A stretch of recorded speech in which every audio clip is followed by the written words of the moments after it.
ഇന്ന് മൺഡേ ആണ്. സോ ഇന്ന് നമ്മൾ മൺഡേ നൈറ്റ് റിവ്യൂ ചെയ്യാൻ പോവാണ്.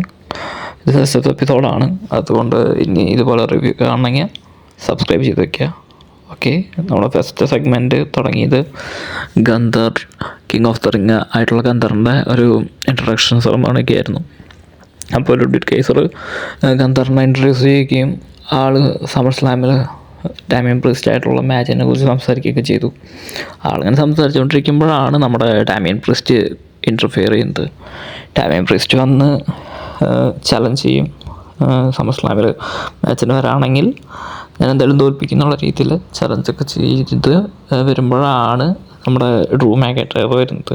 ഡ്രൂ മാക്നൈറ്റയർ വന്നിട്ട് പറയും എന്തായാലും clash of the castle Drew മാക്നൈറ്റയറും ഡാമിയൻ പ്രിസ്റ്റും തമ്മിലുള്ള മാച്ച് ആയതുകൊണ്ട് അതിൽ ഡാമിയൻ ജയിക്കാൻ ചാൻസ് ഇല്ല, ജയിക്കാൻ ചാൻസ് ഡ്രൂ മാക്നൈറ്റയറാണ്.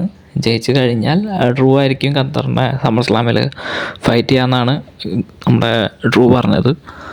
സോ അങ്ങനെയാണ് നമ്മുടെ ഫസ്റ്റത്തെ സെഗ്മെൻറ്റ് സ്റ്റാർട്ട് ചെയ്തത്. ആ സെഗ്മെൻറ്റിൽ തന്നെ നമ്മുടെ ഗന്ധർ റിങ്ങിൽ നിന്ന് പോകുമ്പോൾ നമ്മുടെ ബ്രോൺ സ്ട്രോമൻ വരും. ബ്രോൺ സ്ട്രോമൻ വന്നിട്ട് പിന്നുള്ള മാച്ച് നമ്മൾ സ്റ്റാർട്ട് ചെയ്യുന്നത് ബ്രോൺ സ്ട്രോമൻ വേഴ്സസ് നമ്മുടെ JD മെക്ഡോണായിട്ട് മാച്ച് വയ്ക്കും. അത് ഓൾറെഡി കഴിഞ്ഞ വീക്കിൽ ഫിക്സ് ചെയ്ത മാച്ചായിരുന്നു. സോ മാച്ചായിരുന്നു പിന്നെ നടന്നത്. അതിൽ കുറേ ഇൻ്റർഫിയറൻസൊക്കെ ഉണ്ടായിരുന്നു. നമ്മുടെ ഫിൻ ബാലർ ഇൻ്റർഫിയർ ചെയ്തു, നമ്മുടെ കാർലിറ്റോ ഇൻ്റർഫിയർ ചെയ്തു. പക്ഷേ അവസാനം ഒരു റണ്ണിങ് പവർ സ്ലാം അത് നല്ല അടിപൊളി, ലാസ്റ്റത്തെ ക്ലൈമാക്സ് അതിൻ്റെ അടിപൊളിയായിരുന്നു. നേരെ JD മെക്ഡോണ ഐറിഷ് വെപ്പ് ചെയ്യാൻ നിൽക്കുന്ന സമയത്ത് അത് റിവേഴ്സ് ചെയ്ത് അതൊരു റണ്ണിങ് പവർ സ്ലാം ചെയ്യുകയാണ് ചെയ്തത്. അടിപൊളി മാച്ചായിരുന്നു, നല്ല എൻ്റർടൈനിങ് ആയിരുന്നു. ബ്രോൺ സ്ട്രോമൻ്റെ മാച്ച് എപ്പോഴും ഇങ്ങനെ ഒരു എൻ്റർടൈൻമെൻറ്റ് വാല്യൂ ഉള്ളൊരു മാച്ചായിരിക്കും. പിന്നെ നടക്കുന്ന സെഗ്മെൻറ്റിൽ നമ്മുടെ റോജിയം റിക്കോഷയും പിന്നെ ഇലിയൻ തമ്മിലൊരു മാച്ച് ഫിക്സ് ചെയ്യും. പിന്നെ അത് ആ സമയത്ത് തന്നെ പറയും നമ്മുടെ ബ്രോൺ ബ്രേക്കറിനെ കഴിഞ്ഞ വീക്കിലെ പ്രശ്നങ്ങൾ കൊണ്ട് സസ്പെൻഡ് ചെയ്തേക്കാന്ന് പറയും. പക്ഷെ മാച്ച് കണ്ടിന്യൂ ചെയ്ത് സ്റ്റാർട്ട് ചെയ്താൽ പക്ഷേ വിചാരിച്ച പോലെ പോവില്ല. കാരണം നമ്മുടെ ബ്രോൺ ബ്രേക്കർ ഇടയിൽ ഇൻ്റർഫിയർ ചെയ്യും, മാച്ച് കൊളാക്കും. അപ്പോൾ ഇനിയിപ്പോൾ അതെങ്ങനെ മുന്നോട്ട് പോകുന്നു നമുക്ക് നെക്സ്റ്റ് വീക്കിൽ അറിയാം. ബ്രോൺ ബ്രേക്കറിനെ ചിലപ്പോൾ റോന്ന് കളയാനും ചാൻസ് ഉണ്ട് സ്മാക്ക് ഡൗണിക്ക്. എന്തായാലും നെക്സ്റ്റ് വീക്കിൽ അറിയാൻ പറ്റുള്ളൂ. പിന്നെ നടക്കുന്ന മാച്ചിൽ നമ്മുടെ ബ്രോൺസൺ ബ്രീഡും ഓട്ടീസും തമ്മിലുള്ള മാച്ചാണ് നടന്നത്. അതിൽ നമ്മുടെ ഓട്ടീസിനെ സുഖമായിട്ട് ബ്രോൺസൺ ബ്രീഡ് തോൽപ്പിക്കും ഒരു സിനിമ ഹിറ്റ് ചെയ്തിട്ട്. പക്ഷേ അതിൽ ഇമ്പോർട്ടൻ്റ് പാർട്ട് വരുന്നത് എൻഡിലാണ്.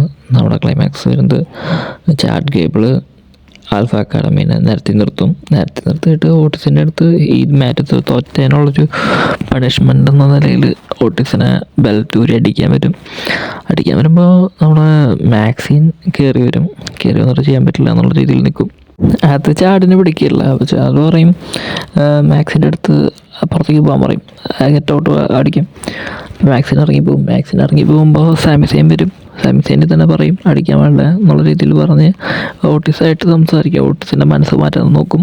പക്ഷെ ഓട്ടീസ് ഒന്നും ചെയ്യില്ല.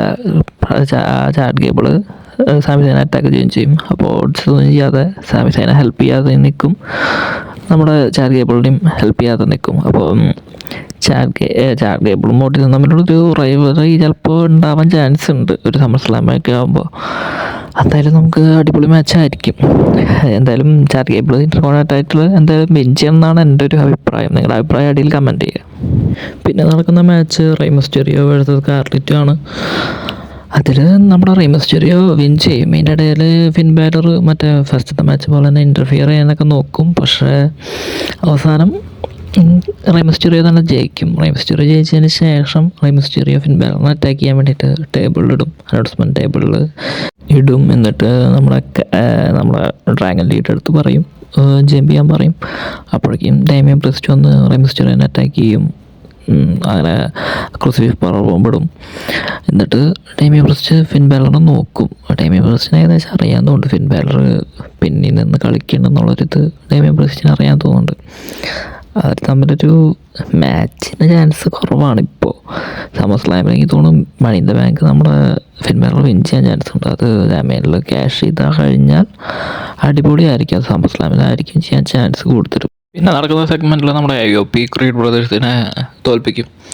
അത് കഴിഞ്ഞ് നടക്കുന്ന മാച്ചാണ് നമ്മുടെ main event Becky Lynch versus Liv മോർഗനാണ്. നമ്മുടെ ക്രൗൺ ജുവലിൽ നടന്നതിൻ്റെ ഒരു റീമാച്ചാണ്. ഇതിലതുപോലെ തന്നെ ഡൊമിനിക്കും ഇൻ്റർഫിയർ ചെയ്യും. ഡൊമിനിക് ഇൻ്റർഫിയർ ചെയ്യുന്നത് ബെക്കിനെ തോപ്പിക്കാന്ന് പറഞ്ഞിട്ടാണ് ഇൻ്റർഫിയർ ചെയ്യുന്നത്. പക്ഷെ അവസാനമാകുമ്പോൾ കഥ മാറും. അവസാനമാകുമ്പോൾ ഫിൻ ബാലറും ജെഡി മെക്നോണിയും കൂടിയിട്ട് വരും ഇൻ്റർഫിയർ ചെയ്യാൻ വേണ്ടിയിട്ട് മാച്ചിൽ. പക്ഷെ അവരത് പിടിക്കാൻ വേണ്ടിയിട്ട് നമ്മുടെ ബ്രോൺ സ്ട്രോമൻ വരും. ബ്രോൺ സ്ട്രോമൻ വന്ന് നേരെ റിങ്ങിന് ചുറ്റും ഓടിയിട്ടുള്ള ആ ഒരു മൂവിൽ നമ്മുടെ ഡൊമിനിക്കിനെ ഇടിച്ച് നേരെ കേജിൻ്റെ ഡോറുമടിക്കും. ഡോറ് നേരെ ബെക്കിയുടെ മുഖത്തടിച്ച് ബെക്കി റിങ്ങിൻ്റെ ഉള്ളിലേക്ക് വീഴും. നമ്മുടെ ലിവ് മോർഗൻ പുറത്തേക്ക് വരും. എന്നിട്ട് ലാസ്റ്റ് റോ കഴിഞ്ഞിട്ടുള്ള സീൻ എന്ന് പറയുന്നത് ലിവ് മോർഗൻ ഡൊമിനിക്കിനെ കിസ് അടിച്ച് നിൽക്കുന്നതാണ്. സോ നമുക്കറിയില്ല എങ്ങോട്ട് പോകണേന്ന്. ലിവ് മോർഗനൊക്കെ കിട്ടാന്ന് പറഞ്ഞാൽ ഭാഗ്യമാണ്, പിന്നെ പറയാണ്ടിരിക്കാൻ വയ്യ.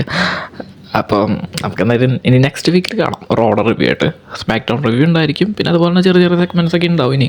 അതുകൊണ്ട് മാക്സിമം നിങ്ങൾ സബ്സ്ക്രൈബ് ചെയ്തിട്ട് നമ്മളൊന്ന് ചാനൽ സപ്പോർട്ട് ചെയ്യുക. അപ്പോൾ ഞാൻ കൂടുതൽ വീഡിയോസ് ഇടാം. ഇപ്പോൾ ക്വാളിറ്റിയൊക്കെ കുറവാണ്, ഇമ്പ്രൂവ് ചെയ്യാം ഫ്യൂച്ചറിൽ. Okay, thanks, good bye.